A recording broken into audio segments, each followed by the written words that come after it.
The great doors groaned shut behind them. Darkness swallowed the light. This was it. The throne room of Queen Miur, a place where shadows danced and hope seemed to die. 3 figures stood together against the gloom. They were the last chance this kingdom had. Kale, the rogue, moved like a whisper. His hand rested on the familiar hilt of his dagger. He scanned the room, his eyes sharp and accustomed to the dark. Every corner could hold a trap. Every flicker of a candle could be a warning. He trusted nothing here except the 2 people standing beside him. This was their final stand, a desperate gamble against a tyrant. Beside him stood Lyra, the archer. Her back was straight, her shoulders set with a resolve as unbending as her yew bow. She held it loosely, but her fingers were never far from the feathered fletching of an arrow. Her gaze was fixed on the far end of the hall, where a single ornate throne sat empty. Lyra's strength was not just in her legendary aim, but in her unyielding spirit. She had seen the Queen's cruelty firsthand. She had watched villages burn and people suffer. That fire of injustice now fueled her courage, turning her fear into a cold, hard weapon. She would not falter. The 3rd member of their fellowship was Ilara, the healer. Her hands, usually gentle and glowing with restorative magic, were clenched into tight fists. She was not a fighter by nature. Her purpose was to mend, to soothe, to bring life back from the brink of death. But in this place, her presence was a different kind of strength. It was a shield. Her soft chants and protective wards were the only things keeping the Queen's corrupting magic at bay. She was the heart of their team, the quiet force that allowed the warrior and the rogue to push forward without fear of falling. Together they advanced. The air was thick and cold, smelling of old stone and something metallic like dried blood. Their footsteps, which should have echoed in the vast chamber, were strangely muffled. It was as if the very stones were designed to swallow sound and surprise. Kale led the way, his movements fluid and silent. Lyra followed close behind, her bow ready, an arrow nocked. Ilara brought up the rear, her eyes closed in concentration as she maintained a shimmering, barely visible barrier of light around them. They were a perfect unit, a chain forged in battle and friendship. So the little heroes have come to play. A voice slithered out from the shadows around the throne. It was smooth like silk, but cold as a grave.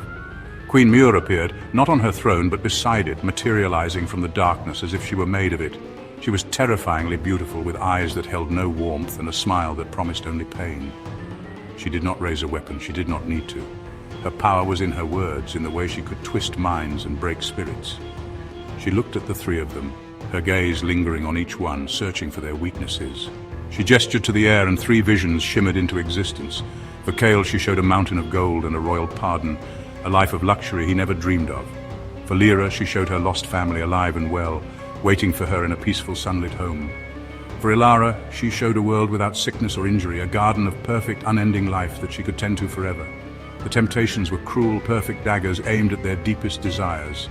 S3, Media Group, Queen taunting heroes from shadowy throne, close-up of villainous with sly smile, heroes looking tempted and distressed at stock at distribute_equally. You have come to kill a queen, a noble goal, but what if I offered you something better than my death? She watched them, her smile widening. S3, this is my offer, my devil's choice, if you will. Only one of you needs to accept it.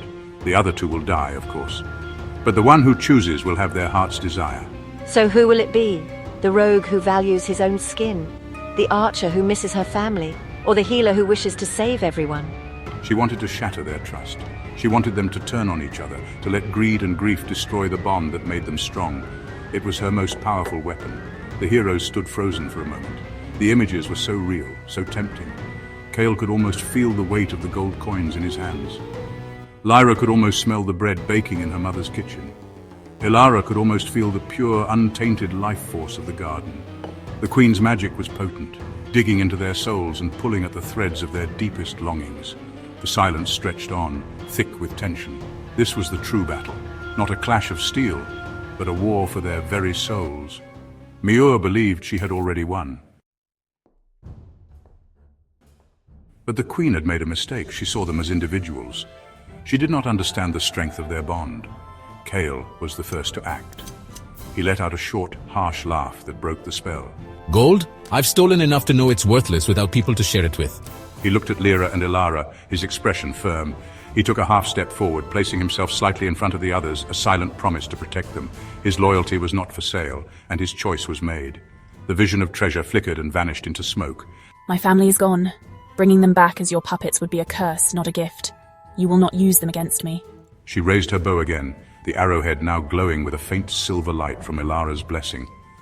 The vision of her home shattered like glass, the pieces dissolving into the suffocating darkness of the throne room. A garden of life built on the death of my friends is no paradise. It is a prison. My purpose is to heal the living, not to rule over a perfect, empty world. Her hands glowed brighter, and the protective barrier around them pulsed, pushing back the Queen's oppressive magic. The final vision dissolved, leaving only the three of them standing united against the stunned Queen. Their teamwork was their answer. Their trust was their weapon. The Queen recoiled, her perfect smile twisting into a snarl of fury. She could not believe it. She had offered them everything they ever wanted, and they had thrown it back in her face. Fools, you have chosen death! But it was too late. Her trick had failed, and in doing so, it had only made the heroes stronger. They had faced the darkness within their own hearts and had chosen the light. Now, they were ready to face her. The fight was swift and brutal. Kale darted into the shadows, his movements a blur. He reappeared behind the Queen, his dagger aimed for a gap in her dark armor. At the same time, Lyra loosed her arrow. It flew straight and true, empowered by Ilara's magic, streaking across the room like a falling star. The Queen spun around, swatting Kale's dagger away with impossible speed, but the arrow found its mark. It struck her in the shoulder and she cried out in pain and rage. The silver light of the arrow seared her flesh, a pure magic that her own dark powers could not easily heal. Enraged, the Queen unleashed a wave of dark energy. It slammed into the heroes, throwing Kale and Lyra back, but Ilara stood firm.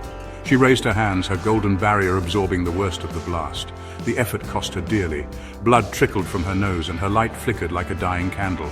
Yet she held on, buying her friends the precious seconds they needed to recover. Kale scrambled to his feet, his dagger ready for another strike.